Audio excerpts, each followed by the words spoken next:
Okay. All right. Well, we have, I don't know how many people are coming, nor do you know? She's muted too. It So, should be everyone. There's going to be a couple that are going to be late. okay. So we But can, everyone should be. anybody who's on now that has a personal issue that comes to mind that you want to deal with, we can use this time until everybody gets together. Yeah, perfect. So I have a quick question. Okay. Um, Is that Nor? yes. Okay. Yeah.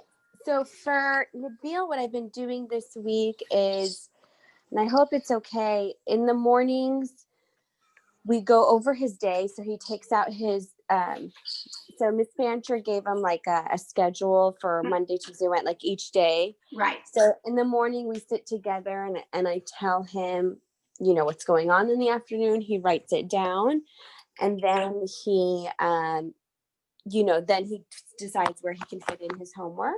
Good. So that's been good. The only thing I've been doing, and I don't know if it's okay, but I just. Oh, well, now wait, I'm going to stop you right there. Yeah. There's nothing not okay right now because we're all in a learning mode. So we have, you know, you can share what you're doing. And the only thing I would hope is that what you're demonstrating is what I would have been doing in the classroom. You're showing him, this is how you plan your day.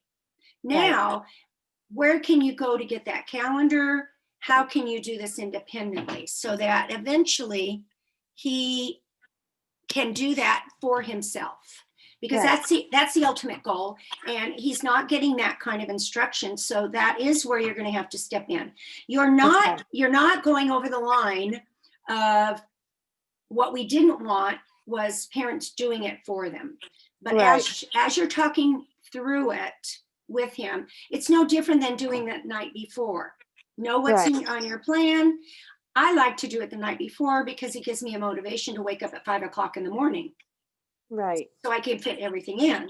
And my body will automatically wake up at that time. So, okay, so go ahead with what you were saying.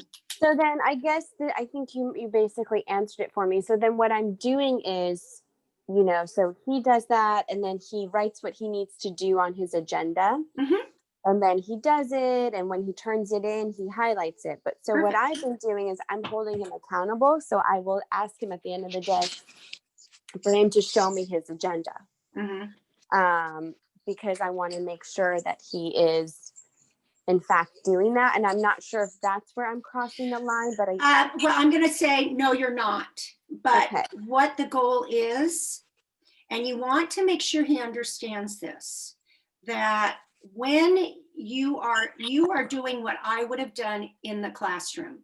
Okay. At the next morning, if he had done everything and turned everything in on time, I would put a sticker on their book saying, okay, you're forming the habit. Now you've done it 2 days in a row. Now you've done it 3 days in a row.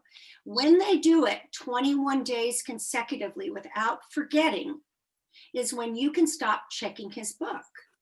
Okay. And you can prep them. I'm so glad you're asking these questions because you can prep him and say, do you want me to have to check your book every day? Okay. Well, if you can do this 21 days in a row and successfully do the homework pattern, then I will only randomly check you. Right. Okay. So no, he will need to be, since the school is not there to make him held accountable, you're going to, satisfy that role in a way that you're not telling him what to do, when to do it, but he's got to learn that habit. And if he doesn't learn the habit, and he, once he messes up, and you can let him know the rules in advance. This is so good because I'll make sure I have rules in advance.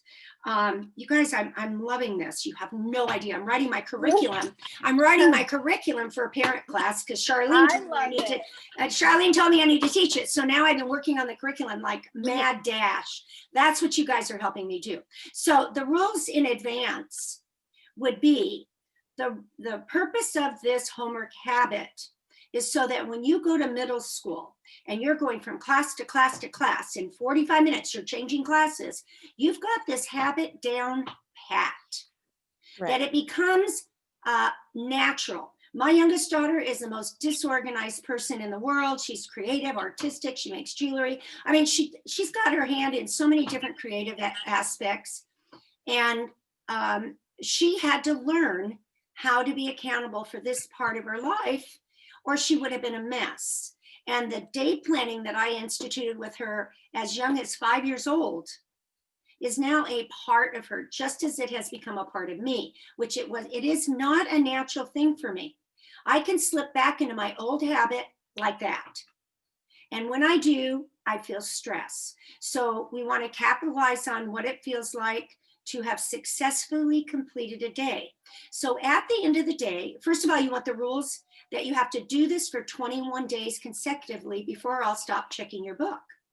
Do you want to feel like an independent student? To do that, you need to make sure I see that you're doing the homework pattern. Your teacher would have been doing this in the classroom.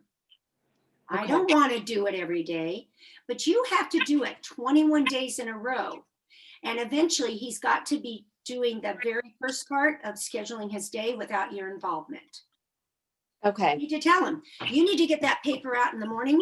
You need to set aside a time on your schedule when you will wake up and do your planning, or do it the night before. So I'm not a part of this, because you need to be able to learn this habit and be independent.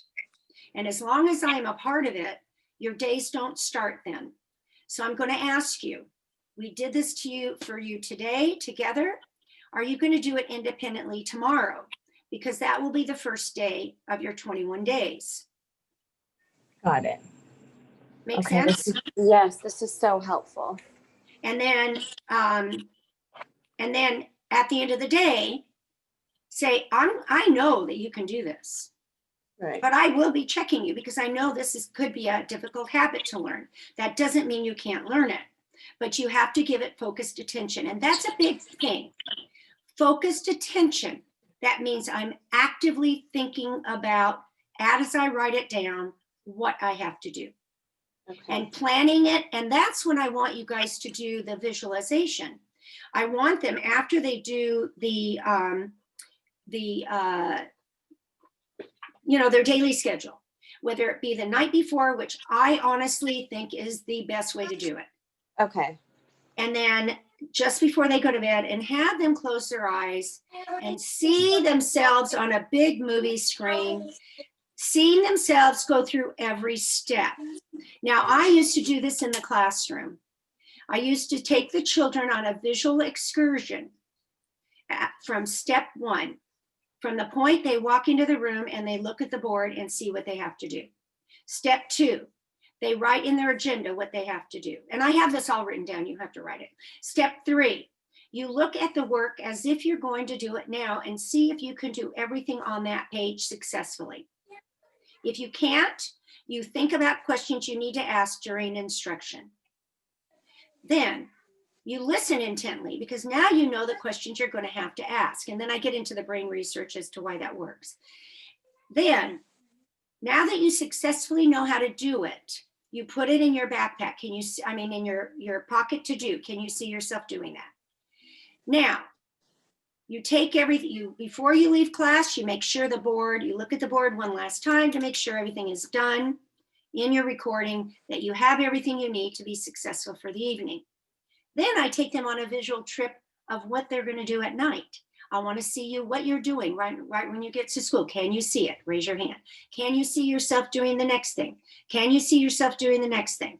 Okay, now, can you see yourself taking one assignment out, doing it, double checking it as if you're some enemy and you want to find that enemy's mistakes? Then you feel confident that it's completed. You take your finger down the page to make sure you've done everything, because heads up, moms, the artistic creative is not going to see every blank. That's why we yellow out their unavailable time on their calendars. Now you finished it all, you put it in that back pocket, and you highlight that one thing off. Then you go to the front pocket, pull the next thing off. You're only working with one item at a time. Now you finished everything, everything's highlighted off. Take a big deep breath and feel accomplished. You can go to sleep at night knowing that you've done everything. Can you see yourself doing that? Then put it in your backpack. Now, See yourself zipping that backpack up. You have no idea how many excuses I got that it fell out of my notebook. Okay, so now everything's in your backpack, it's zipped up. Go put it by the door you're leaving from. So you have to trip over it to get to the house, get out of the house. Now you have everything you need. You come in, you pull your homework out of your notebook when you walk into class, you turn it in immediately. Give yourselves a pat on the back. You've just successfully completed the homework habit. Now your pattern is going to be a little different because it isn't exactly like that, but they can take their daily schedule. And now that you've done your daily schedule, I want you to rehearse what you're going to do tomorrow. Now close your eyes, see yourself on the big screen, and verbalize what you're doing first. How do you feel when you're done? What are you doing next? How do you get emotion connected to it, that they feel successful, that they've completed everything? And at the end, have them look at their day. And I have them highlighted on the calendar as they finish it as well. Look at your calendar. Is there anything that you didn't schedule properly? Is there anything that you could have changed or you needed to add minutes for? Okay. And this is all a part of the visualization. Okay, now take that into consideration. You don't know that yet, but you're gonna keep an eye on that. So as you go through your day, you'll say, oh, how was my, at the very end of the day, they will go back and analyze how effectively they scheduled the day before or that day, and then plan for the next day. Does that make sense? Yes, okay. I love it. It's so helpful. Thank you. So this pattern, the visualization, is once you visualize something, then you can make it happen. And really effortlessly. It just, your brain is already primed, it sees it, it knows the good feeling around it, and it's not creating any resistance. Now, if you have children that you send upstairs to get something for you, and by the time they get up the stairs, they can't remember what it was, you have them, before they go upstairs, close their eyes and visualize themselves going up the stairs, finding what they need, bringing it down before you ever send them up there. Do you know? Yeah. Because I do have very fit legs because I live in a 2-story, and I will often run upstairs for something and totally forget why I was up there, because when I want something downstairs, it's upstairs, and vice versa.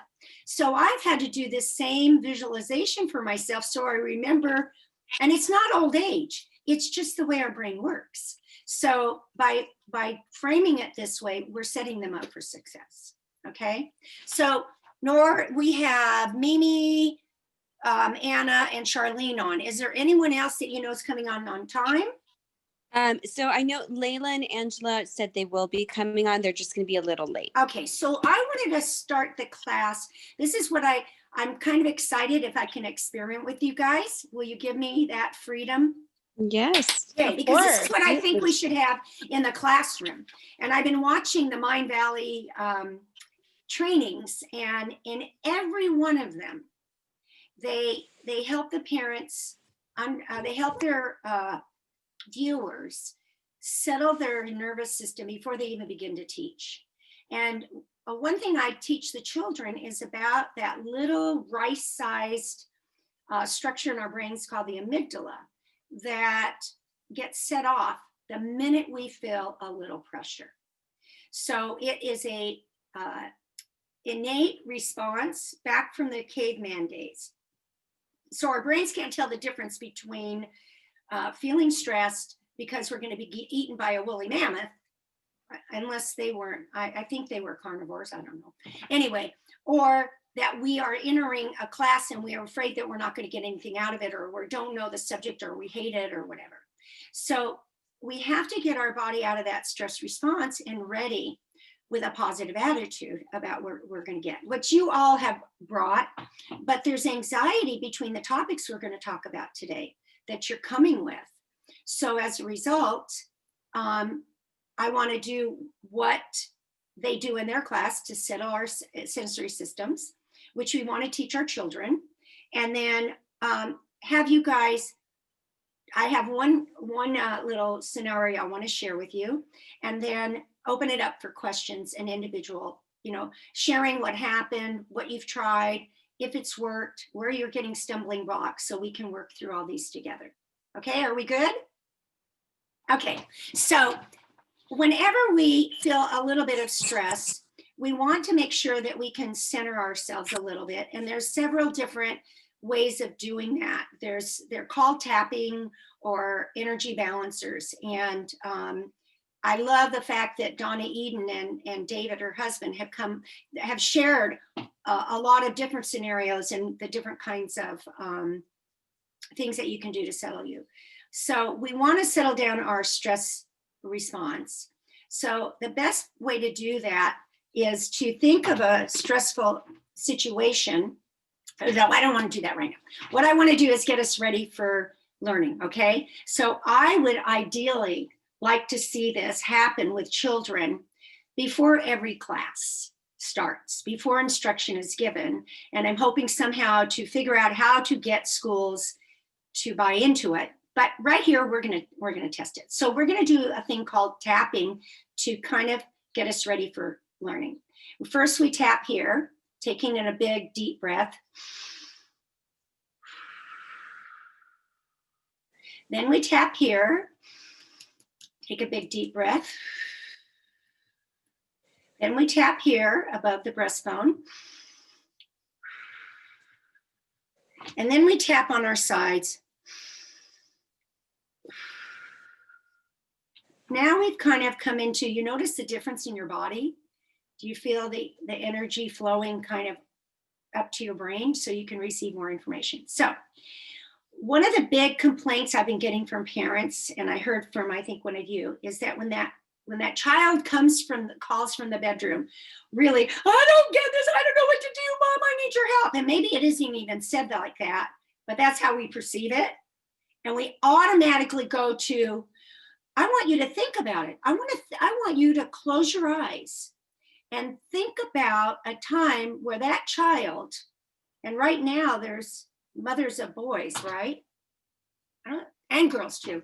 Anyway, I want you to close your eyes and think of a time where that happened to you. And you think about how that made you feel. Can you feel the energy in your body? Is it pretty intense right now? Like almost you want to cry? On a 1 to 10, what would you number it?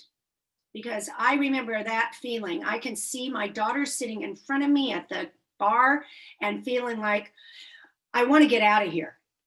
I can't deal with this anymore. So when you get that feeling, that's not a good time to go in and try and help problem solve, because your amygdala has gone off. It has sent your blood all the way to your legs for a quick getaway. So we've got to center that energy so that it comes back up to our brain. And there's a real easy way to do that. So before you go into the bedroom, you want to calm yourself. You can do it with deep breaths and say, it's not as bad as I think, we're all learning. Or you can do a stress release using the pressure points in your body. So you put your hands over your eyes, thinking about that situation, and then spread your fingers. Pull gently across to your temples and kind of think, yes, I can do this. This is a new environment. This is something new. It's normal to feel stressed. It's normal to feel anxious, but I don't need to be afraid. Move to just above your ears. I don't need to be stressed by this. It's a new learning opportunity, and pull your hands gently, your fingers gently behind your ears to your throat and say, I am feeling relaxed and calm. And over to your shoulders, dig in deep with your fingers. I am calming my body, I'm balancing my energies, and I'm ready to deal with this new opportunity to learn. Take a big deep breath and relax. Now you should feel calmer. Now think about that event now. Does it have the same power that it did then? Or is it calmed a bit? Who'd like to share? Anybody? Do you notice any difference?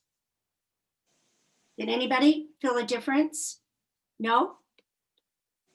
Are we frozen?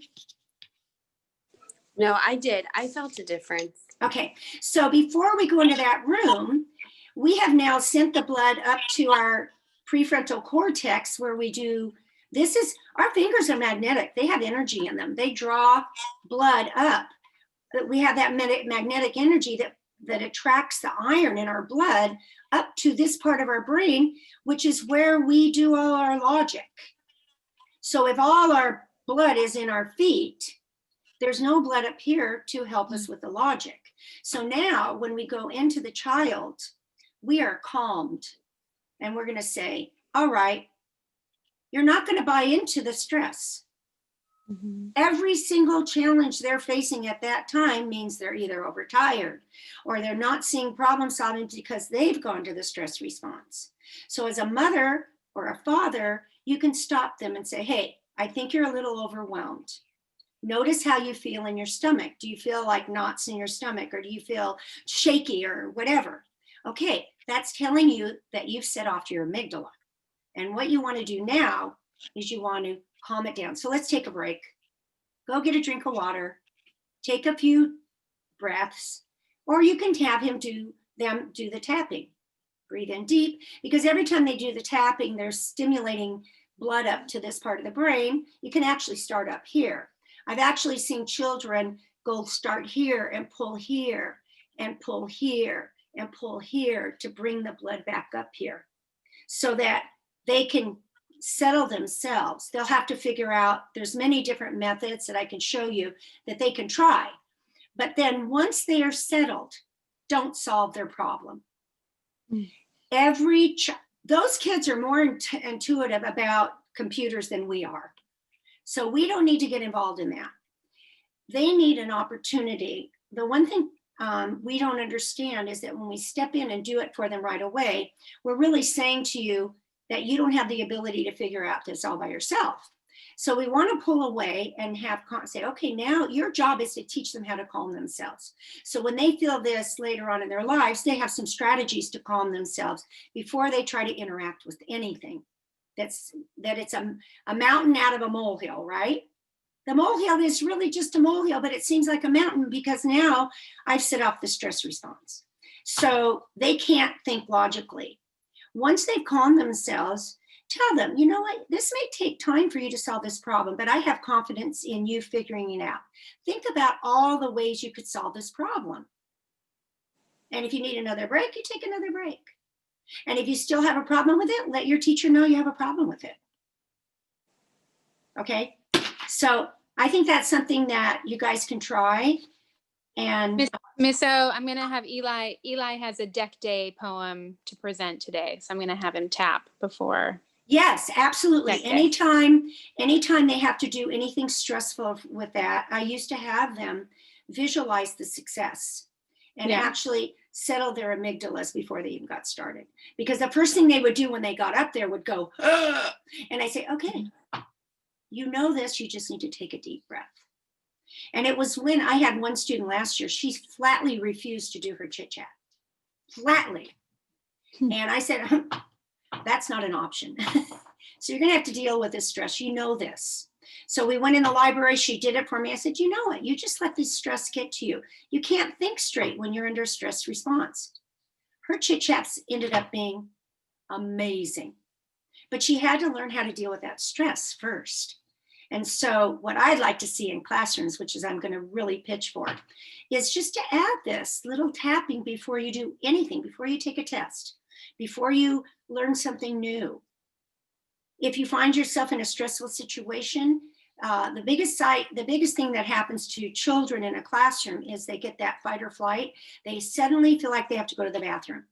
Well, that's the built-in stress response at its best, because what do animals do when they're scared? They poop everywhere because it makes them lighter and gives them a faster getaway.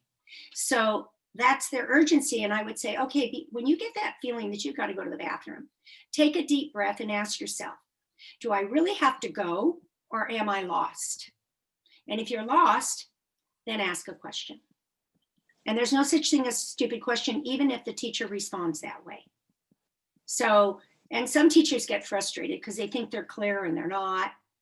And the child has to learn how to respond to that, which is also what I'd like to be teaching. So as you bring up challenges, then we can come up with the solutions you can share with your kids. And so this doesn't require anybody to depend on a teacher to learn it. Because as parents, if you're teaching these stress response strategies and teaching them how to schedule themselves, I loved the opportunity. I wish we could come into this environment instead of, unlike most of my colleagues, I got excited about the opportunity. I thought, wow, we're being thrown into something. It's uncomfortable, but oh my gosh, what are we going to learn from this? It's going to be exciting. And we're going to learn how to deal with the stress. And we're going to learn and I thought, oh, good. Now I get to take somebody like Eli and take him from 6 o'clock in the morning, who finally realizes he doesn't have cuddle time. I mean, how wonderful is that? I'm getting goosies thinking about that event. So that if we go into it and we say, oh, this is so hard, why do we have to be thrown into this? This is awful, then it's going to be more stressful. So if we come into this and say, okay, what am I going to learn today? I'm going to learn some new way to solve this problem. And I may come up with it myself and be ready to share with everybody else, because now I'm seeing that as an opportunity and not a penalty. Does that make sense? Yeah? Absolutely. This is an interactive activity. Okay, now I'm done talking. I want to hear from you guys. Share how I can be more of assistance to you, or how we can help each other, because it seems like Nora's done some stuff that she was afraid wasn't great, but was actually very, very wonderful. So I want to hear from all of you. I see Charlene, but I don't hear you. And I don't see Anna either at all. So I don't know if Hi, I'm here. Oh, okay. I'm here. I just want to make sure you guys are all here. So Yeah, thank anybody you. want to add or, ask some questions? And I'm sorry, but I do need to remember to wear these. And I do encourage you to get kids to get blue light blockers, unless you have a blue light blocker on your screen. I got a from my optometrist last week. So Oh, interesting. Okay. Yeah. I'll make sure to do yeah, that. I said, I think I need reading glasses. He goes, nope, you're straining your eyes. You need to wear your blue blockers. And I've been a big advocate for them forever. But it took me 55 years to get rid of glasses. And when I finally didn't have to wear them anymore, now I got to wear them on this, but it's okay. So, okay, anybody? Anna, question? No, we good? I got my mask on. I have someone in the house right now. So Okay. So you're recommending that our kids should try to do this before they start class every morning? Yes. Okay. Yes. They just kind of sit down and do the tapping and. Well, I think for them, it would be, they could tap on their forehead and breathe in deeply. Just, tap on what are these bones underneath your eyes? Cheekbones. Breathe in deeply, and then the collarbone, just underneath the collarbone, breathing in each time, and then right here. So it's like they called it 4 taps because they didn't do this, but I think I like this part because it brings the blood up here to the prefrontal cortex where logic, happens in the brain. And then here. I think that's so good, especially like, for example, situations I can think of with Aria is if she's really excited about something as well, like to bring her to de-escalate. Like yesterday, something happened in the evening and she was so excited that Andrew was like calming her down because she's just happy and proud of herself, but she was excited. And so Andrew gave her a massage because just to yes, that is a strategy. Back scratching, back massages going down the spine, and then the energy out. Close to bedtime, and we're like, you gotta calm down. No, that is recommended for families. I really recommend the book The Energies of Love by Donna Eden and David Feinstein. Fascinating information, which I'm trying to take some of this information and create an understanding for children, because if they understood this information, they would interact better with others. They'd have better understanding of where other people are coming from. and be more effective communicators. So I highly recommend that book. I actually am almost done with the course. It's a 30-day course that was just phenomenal. And I did it for other reasons, but I'm thinking, no, I was directed to this because this is what children need to learn. Yeah. And so if you guys read it, then you kind of have already an understanding of how to help them. Even though it's about partners, it's really about them and understanding their own body and understanding their own responses and how to manage them.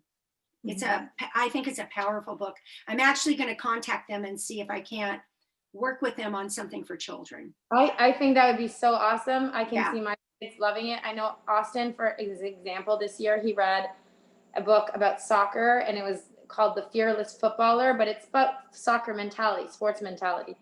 And Yeah. it was amazing the amount of things that he developed from just reading that, which was Right. all goal setting and mental state and how to let go of things and kind of have a word in your head. So for him, it's next. Yeah. Whenever something So bothers I'm thinking if these children have these strategies, then, and as we go along, I'll share with you, things that you can do that you can share with them. And at the same time, you're helping me build a curriculum, which I'm very excited about. So let me express my gratitude right now for your engagement and for your desire. Charlene and I mean, now I have a friend with her mother. Oh my God, we talked for an hour last night. And, I'm just I was telling somebody today that I was unhappy with something at Pegasus, but I'm grateful for that change because it's brought me closer to you ladies. And it's opened up doors that make me want to get up at 5 o'clock in the morning. So Miss O, you want to open a school? you know what? If I weren't 71 years old, I would. Yeah. And I do know that I'm seeking it seems like Charlene and I talked about this, that we're attracting like kind. So I had a former student who understands this. We used to have conversations at lunch. He was in middle school and he would come to me during lunch. And the conversations were mind-blowing. But they would have never happened in a traditional classroom. So I think the future is that direction. I'm hoping that I will attract the young people that will do this. But I feel that my work right now is with you guys and with other moms because the primary teacher is the parent. And have you read the book? I read it a few years ago and I've been wanting to reread it just because I have a young child again. Is You Are Your Child's First Teacher? No, but every time someone recommends a book for me, I know I need to read it. I will be ordering it. Who wrote it. See, I think our role as parents shifted a long time ago before you were even born. Because when I first started teaching, parents were not the homework teacher. And I've been talking to parents for 30 years about where the misconception went wrong, where that idea came from. And it was really not surprising, media generated. And what happened is in the 70s, parents left the job up to me. And my job, if my kids were successful, it was because of the relationship I developed with them. Nobody was tutoring them. Nobody else was teaching them. It was me and them. And if they weren't open with me, I couldn't be effective with them if they went to somebody else. But what happened in the 80s is we were discovering that kids were inattentive. And teachers around me were saying that darn Sesame Street. It's totally ruined our kids' attention.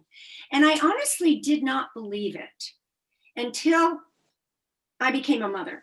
And I'm over in we used to have babysitting co-ops. And I was at a co-op meeting and the moms were complaining that they were having to help their kids with homework. Well, my kids weren't of school age yet, but I refused to do that as an educator. I thought That's not good. And I said, why are you doing that? Well, because they're not doing well and they don't understand their homework and the teachers aren't doing a good job. And I read it in the newspaper that teachers are failing our children. So they started, one example is one little boy who was he was progressing in math. His classroom teacher actually happened to be a personal friend of mine. And she said, oh, I'm so proud of Robbie's growth. And he was older than my kids. And all of a sudden, he got a poor grade on a test. So mother started getting him tutored. Now, he wasn't the top of the class, and the teacher didn't know he was getting tutored. And we were talking a couple of months later, and she said, I don't know what's going on with Robbie. Is something happening in their home? Because I asked mom, I said, well, frankly, I don't get into that stuff, but I do know he's getting tutored. She goes, oh, fine. This boy struggles in math in class. We're making progress. He's starting to feel confident. And now mom has him do something he hates 3 days a week after school. No wonder he's tanking. So it became clear to me that what we had was suddenly a shift in the paradigm. Parents were now being told that the schools are failing them. Their child is not, understanding the homework because they get frustrated. The parent steps in and helps them. The work comes back finished. The teacher thinks that the work was understandable. She thinks she's done a good job because she doesn't know mom's helping at home. And she does her instruction and same thing happens. Her instruction was successful. If I try a strategy with a kid and it works, I'm not going to look for the 15th way of teaching it. And by the way, up until I had Jenna Peterson, I thought there was only 14 ways of teaching long division. And Jenna proved to me there's 15. So every child comes in with something that through our communication, then I learn how I can make it understandable to them. But too many teachers pass it off on a tutor, they pass it off on the parent, and they never really get to know the child and develop that relationship. But I told the parents, you're gonna have to break that cycle because I want you to think of something. The first step in learning is that things are going to be a struggle. And if a child knows that they're going to get help at home, they can successfully zone out. And the way I got alerted to this was 1984, a classroom at Alderwood Basics Plus in Irvine. I had a second grader named Susie. And Susie was sitting and playing with stuff while I was going over her worksheet that she was going to do that day. And I always wanted them to ask me questions because I didn't want them to get help. I didn't know anybody was getting help at homework. And I said, Susie, sweetheart, if you're playing with those things, you're not going to know how to do this worksheet tonight. She goes, oh, that's okay. In her innocence, she looked up at me with these big blue eyes and this curly blonde hair and said, my mommy will help me. I said, that's the reason why they're not paying attention. They have no reason to. It's a lot less threatening to have mom do, and many times moms just give them the answer, to do that than to struggle through something that's challenging and communicate with the teacher, because that's scary at first. Once they get over that fear, they're never scared again. They drive other teachers crazy. But I called that mom and I said, from here on out, you do not have permission to do homework with Susie. And the mother started to cry. She said, oh, Mrs. O, I'm so happy. She said, I work full time. I get home at 5 o'clock. Then she sits there crying. I don't know how to do it. So sometimes I actually tell her what to put. I said, well, you're relieved from now on. Let her have her hissy fit. Tell her you're no longer helping her. Let her know tonight that tomorrow she better ask questions on her homework because you're not giving her homework help tonight. And their whole life changed. And Susie became attentive. I had to teach her how to listen. I had to teach her how to sit forward and repeat what the teacher was saying. I had to have her ask questions. And she's a medical doctor right now. In fact, I went to her for my dermatology. So these are things that changed. And the real thing behind it was the media bashing the schools. And that's what makes you want to go to a private school. It really does. I have a question to piggyback off of that. Okay. So there are two questions in one. One is Kai took a test last week, a math test, and he got a question wrong. I mean, there were 10 questions. Mhm. And he was like, yeah, I got one wrong. It's fine, whatever. And I said, well, don't you want to know what you got wrong and like how to do that question? Because it may come up at another time and you'll need to know. And so he's like, yeah, I guess so. And I said, okay, so why don't you write to the teacher? I'm like, walking him through these steps of like, write to the teacher, see what, whatever. So he wrote to the teacher on the private message and no response. Then yesterday I asked him, I said, did your teacher write you back? And he said, no. And he had sent this teacher an email before and she responded back. But through the Google private message for that actual test, she still hasn't responded back yet. So Okay. Okay. So that's my first question. And then Okay. with that is doing distance learning. How do we, I know that we have office hours, so I understand that for like, Ms. Fantra has Tuesdays and Thursdays and Kai goes very often, at least once a week. But there are other times like he doesn't remember things all the time. So the very next morning, he kind of needs to know what's happening and like what he got wrong or how it was wrong. And there are a lot of questions. And how do you do that and how do you get the teacher to stop everything she's doing and focus on a question that Kai had from yesterday? Okay, so I think that because this is a new frontier, this is a challenge. This is a great challenge for Kai because I did talk to him when I was there with him. And I said, because you are, on Monday, oh, here's Layla. I'm gonna, Layla, hi. I'm gonna repeat Charlene's question. There was a test, Kai missed a problem or two or whatever, and he wanted to know what he missed. Or he's having a lesson in class for something he's going to have to do after class, and he can't get his answers to his questions. So when I was with Kai, I said, you're in an unusual circumstance right now. You're at a disadvantage in a way, but then at an advantage in another. There are certain things that are predictable. One, spelling book is going to be Monday. So you don't want to look at that spelling book while she's teaching. You want to look at it prior to the teaching.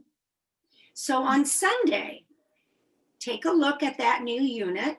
I taught him how to look at the spelling book unit, how to identify the key ideas, how to look at the words, reasons why he should practice writing them properly, all brain related.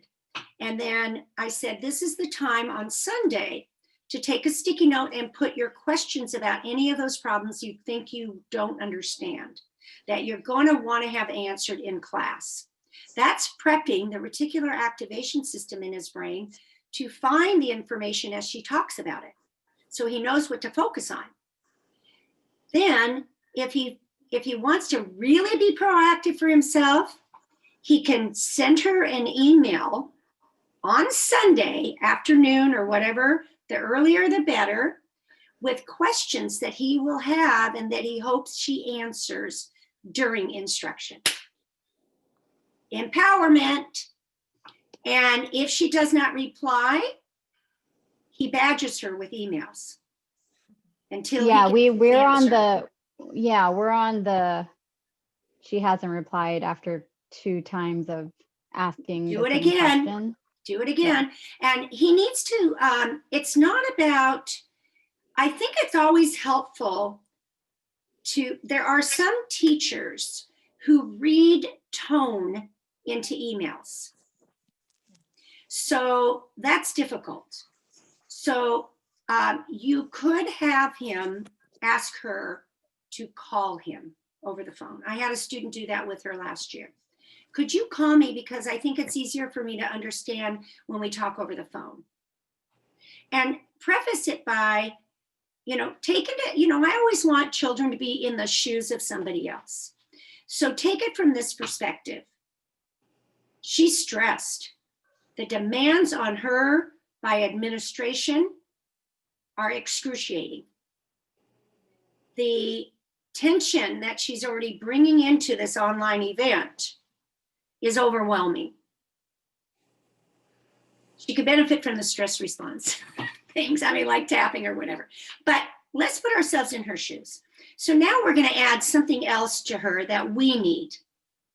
And it's important for all of our children to see every test that they take, to get feedback on every worksheet they do, if they have to ask for it themselves, because it doesn't do good for, it doesn't help them to practice something wrong.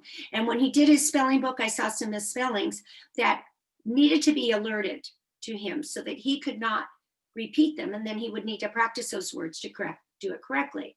So since it may not be coming back, he needs to request them, and he needs to request them in a way that opens the door to cooperation. So I used to train my daughters to say, you know, I'll say Mrs. Fancher, because this is the one you're talking about. Mrs. Fancher, I know that you've got a lot on your plate, and I know, he wouldn't say that. I know that you have a lot of work to do, but I really want to learn from my mistakes. And if you could just send me back my spelling book worksheets so I can check to see what I missed, then I won't make the mistakes on my spelling test. Okay? And then, you know, send it off. And truth is, if she doesn't reply, he may need to come to you and ask for you just to check his work. But that needs to come from him, and I would talk to him about that. But I would want him to keep trying and not give up just because he's had a rejection or two, but figure out, let's see if we can word it differently.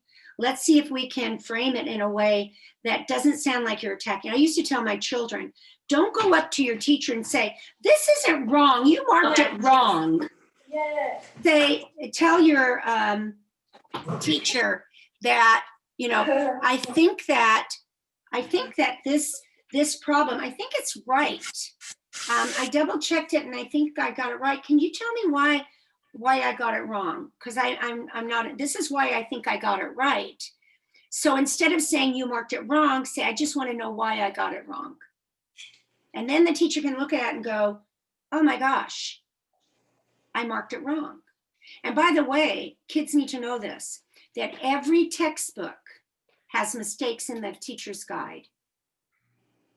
Every textbook. So it wouldn't be uncommon for something to be wrong in the teacher's guide. And I'm going to tell you this, that I often never read the questions. I would just go by the teacher's guide. And I mean, you've got limited time, so you're going, oh, it's A, B, C, A, B, D, and you're grading that way. You're not even looking at the problem. And there have been many times where students have come up to me to show me the faultiness or the mistakes in the teacher's guide, or how I read a question. I wrote a question for them, and then they answered it properly, and I marked them off because I was expecting answers that didn't fit with the question. And they brought it to my attention. One was an example on social studies that said, name the small things that the Kwakiutl made from cedar. And I marked them off. I said, because you missed totem poles and canoes. And he came back to me and he said, Miss O, I highlighted the key words and it said small. So he caught me. I said, oh my gosh, Michael, good job. Aren't you glad you came and asked me? Now you got 100% on that test. So it's going from a different perspective. Does that make sense? Or did I talk too much? Okay. Yes, that makes sense. That makes sense. Okay. All right. So if you want to shoot me the emails that they're sending, I can look at them and say, okay, we could reframe it by setting it up a little differently. And in the meantime, what we will be doing is teaching other people how to do that, which is kind of cool. I just had a question. So in third grade, do the kids get learning strategies for tests and different strategies of memorization, I guess? Sorry. We did, I can only speak for my classroom because I don't know what the others did, but I always gave them many options and ways to study things. There are many ways of doing it. Bouncing a ball and recitation. I have a police cadet living with me right now, and I asked him if he needed me to drill him. He goes, no, I've learned a strategy in my head, that any kind of formula, I just make a story out of it. And you wouldn't understand my story, but it helps me remember the formula. So children have to experiment. That's why I liked giving those tests, because oftentimes they would fail the first one because they didn't listen carefully in class, which is the first step of studying. And then when they made note cards, they didn't pay attention to what they were doing. They just copied it and didn't think about what they were doing. And maybe they crammed the night before, which created stress. So that was built into my program the whole year. So I don't really know. You'd have to talk to your teacher and ask them. And Anna, if it helps any, Zoe's mentioned a couple different learning strategies that the teacher has shared, but I mean, to be honest, I don't remember what she had said, and so it might just be helpful. Whose class is Zoe in? luckily, This is Aria. Sandra. Oh, I think okay. we're all in the same class. Oh, okay. So you have similar challenges. All right. Well, that helps. We're in different math classes, but we're all in the same Right. homeroom class, so there's Okay. a lot of similarity. Yeah. So who do you have for math? Are they with Bartels, Sandstrom? My daughter's with Fancher, Okay. and I think we have everyone on here is with somebody with a Somebody different different, teacher. okay. Yeah. Okay. So all of these strategies work with every teacher. It doesn't matter who they are. Hi, little boy. She gotten big. I haven't seen her. I remember as they said, "We're not gonna eat a big baby." Hi. Hi. Chat. She has 11-word sentences or more. Oh my gosh. Talking. And she's only 2.5. Well, I'm not surprised with the talkers that you've got in your family. So she's got a good pattern to follow. Are there any other questions or challenges you want to attack today? No? Do you want to try the tapping and see? And then I think what maybe for the next week, you might want to check your internal response, feel the emotional response you have when you're feeling some of these challenges, and shift your thinking to, wow, this is an opportunity to learn something powerful or to just help manage my stress level and then help them manage their stress level. And I'm available for the kids. So I really love this.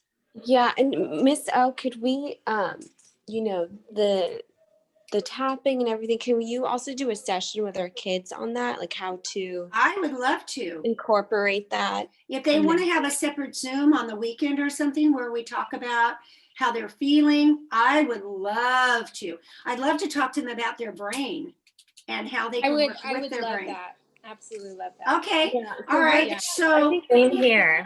also a day where we can all get together and you can do a session with them all. is it possible to get them together in a big circle where we sit on the grass in that park down the street from Mimi? Yes, that would be amazing. I mean, because Yes, I would I would love prefer to sit 6 feet apart from them, even in sand chairs, and just have this opportunity to talk about what they're experiencing. Because Yeah. I feel that they'll get 100%. better. I love that. Okay, So so awesome. you guys talk amongst yourselves on a time and a day that works for you, because like I said, my calendar is filling up pretty fast. I was really relieved that my girlfriends didn't want to have a pool day today, because I wanted to do this without any, just really relaxed, and also work on the class that I'm doing. And every time I do this with you, I've got one more segment of that class, which is really awesome. So thank you for that, because I'm not I'm doing it like this. I'm actually seeing the way I can break it up and offer it to parents. So thank you. My gratitude fills this whole universe, you guys. Nora, thank you so much for setting this up initially. It's been the greatest gift I could have asked for. Us too. That comment that you made about how this is really making you find like-minded people, and Yeah. I just feel so grateful that I found this great group. And Oh my gosh, this is an amazing group of powerful women. Yeah. You are the future of parenting. You're the future of building these wonderful young men and women that are going to go out and make a positive change in our world. I'm meeting with Nancy Wilder for dinner today, and I'm going to pitch something to her because I believe that we are focusing so much on our differences and not on the opportunities here to build relationships, that we're being divided, and that's unhealthy. So I want her through literature to experiment with how we can get kids to step in other characters' shoes and see it from different perspectives. I don't know if you've had this story, read the story Three Little Pigs, and then Through the Fox's Perspective by John Sasek or whatever. It's from the foxes or the wolf's perspective. That the story was all wrong. The media got it all wrong. He was just trying to help. So when we read those kind of stories and say, yeah, your perspective is that, but it could look like this too. And that in your families, you can do that. Have permission to have differing views. I'm sure you do. But I know in my family, if there was a difference of view, you had to be quiet. And that's not healthy. Then we end up where we're here now with all this conflict in our, so our kids are the future to change that. And I'm very optimistic. With moms like you, I'm optimistic. I love it. Can we do a lesson on that too? No, just remember that to the list. you just need to tap in and tune in because you know, nor you know instinctively. You're not a meddling mother. You don't even have to say, I'm not a meddling mother, but this is what I did. No, you're not. That is not the core of who you are. Okay? It isn't. And if you feel like that, then stop and look at it and say, is this really an honest feeling that I am doing what he should be, what he could do himself? Then figure out how you can get him to do it that way. Right. And I think what you're doing is eventually say, okay, day one starts of your 21 days as soon as you schedule yourself, as soon as you successfully analyze your schedule every night with me, that where you saw you went wrong. You know, they're going to make a lot of mistakes on scheduling because they think a minute. Well, I used to do this experiment in my classroom the first day of school. Okay, I want you guys to close your eyes and then raise your hand. I'm going to say go and raise your hand when you think a minute is up. And I am not kidding. The number that went up, some of them have learned to count to 60, but not all of them did. So their hands would go up after 10 seconds. And I said, okay, that explains a lot. That's why you think your homework takes an hour when it takes 10 minutes. You have the wrong idea of time. So start timing yourself about how much time it takes you to do activities so you can plan well. So yesterday, I thought my meeting was going to be over at 10:30. It was over at 11. And then he gave me 4 hours worth of work to do. I couldn't plan for that. So I had to cancel and I had to take care of that. So those kind of things you just can't anticipate. You don't beat yourself up. You go, okay, I couldn't help that. That was out of my power. I'm not going to beat myself up. But next time, maybe I should not book things so closely. Right? So when they can do that 21 days in a row, then you can say, okay, I don't think I need to check your agenda anymore. I know that you have the habit down. Trust me, the minute you get too lazy, you're going to slip back. And I'm going to be, I'll check randomly. And at first I would check maybe the first week on Friday. And the next time on a Wednesday. And the next time skip a week.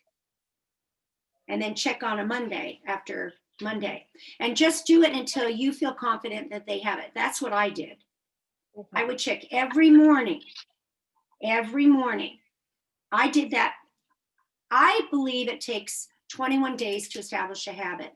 So my thing was 7 weeks before you could change your agenda cover. Others didn't agree with me, and their kids were in Missing Hall of Fame with me. So we have to have 21 consecutive days of successful pattern. That's recommended by Eaters and Overeaters Anonymous, Alcoholics Anonymous, anybody trying to change a habit. You've got to focus on it, and they have to know that this is something new. It requires a different kind of focus.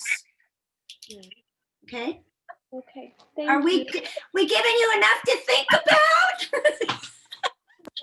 Yes, Okay. thank you so much. You're welcome. Okay, so next week, are we Friday? We are I think every Thursday because they're Jen and Jason do that call every Friday at 10. All right, all right. I have nothing else if I can't do it. And that works out better because I can do the last Thursday of October. No, I can't because Mrs. Carr's daughter is getting married. Do you know I had her in my class when she was 8 years old, my first year at Pegasus. Oh my gosh. She's getting married. And so I got invited to the wedding. Oh, I So love excited. it. Yeah. So I'm gonna go and be with Mrs. Carr. We'll party That's for wonderful. the weekend. Yeah. Mrs. O, I got to teach with my preschool teacher when I first started teaching again. Can you believe? So I totally know that full circle story. It's so fun. Yeah. And it was Well- so cool to feel that love and work with someone that you like inspired you as a baby, like little. Well, Rebecca Gillenwater was in my class, and I recognized at 8 years old that this was a born teacher. She came into this world to be a teacher, but academics were so difficult for her. And I kept saying to her, it's difficult for you for a reason. It's the universe letting you know how it feels to work through challenges. You're going to make an amazing teacher. And she just started teaching this year in third. The goal was that when I retired, she would take over my class. But she found a better place to work right now in a public school. She's teaching third grade. So I said, well, our wish came through. You got your own classroom when I retired. So it's wonderful. But what goes around comes around. I've been teaching 47 years. And you guys don't know this. I share this with Charlene, but I actually am a recognized speaker in the educational field. When I go to conferences, people have come to my seminars for the last 20, 26, 27 years. And at one of them, after at the very end, we were in this big ballroom and there were tons of people in there. And this tall man 6'4" man came walking up at me.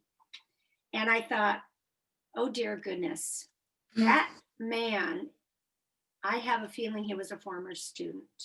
And as he got up closer, I recognized him. I had him in 1976 in fourth grade. And it was John Coney. And he came up to get me to sign my book. Was like, oh no, you're too old. I can't be that old. And my first group of fifth graders are 61 years old. 61 years old, oh my God. But it's wonderful because I keep in touch with quite a few of them. So it's just such a wonderful career. And, and now I have more friends to add to my list. So thank you much, ladies. Okay, go about your day. Have a wonderful day. And Anna, stay on. And I want to talk about, is he done right now or is he back on class?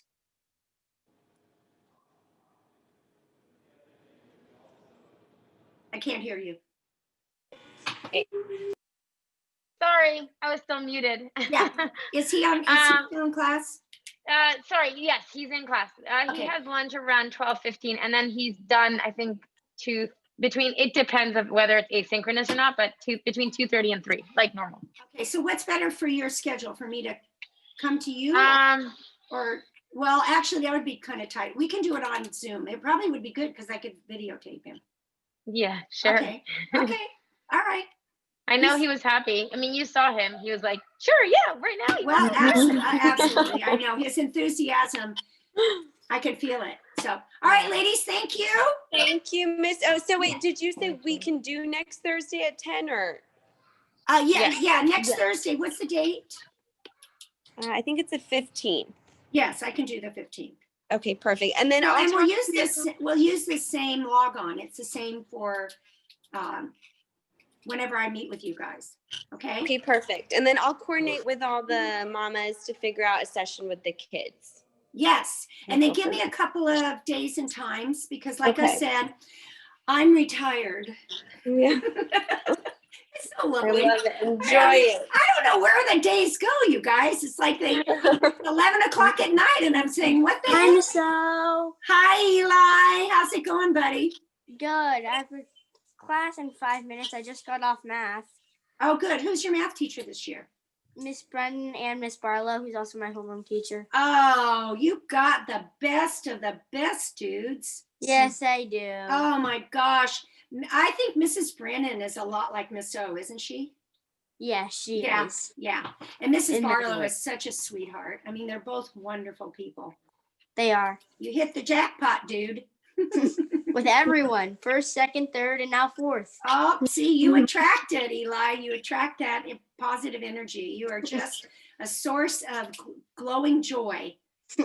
And you make a difference in every classroom you're in. Thanks. And have you spoken to Brennan lately? No? I mean, what do you Brecken. mean? Brecken. Have you talked to Oh. Brecken? No. No? Okay. I was just wondering if you We can reach out, see how he's doing. I probably Yeah. will soon. Yeah. Okay, ladies, I'm going to get on with my day. I want to write this program and I'll talk with you. You know, look forward to when I can meet with the kids. Thank you. Thank you, Okay. Miss O. Bye-bye. Thank you. Bye. Bye bye. Did you go pee, Molly?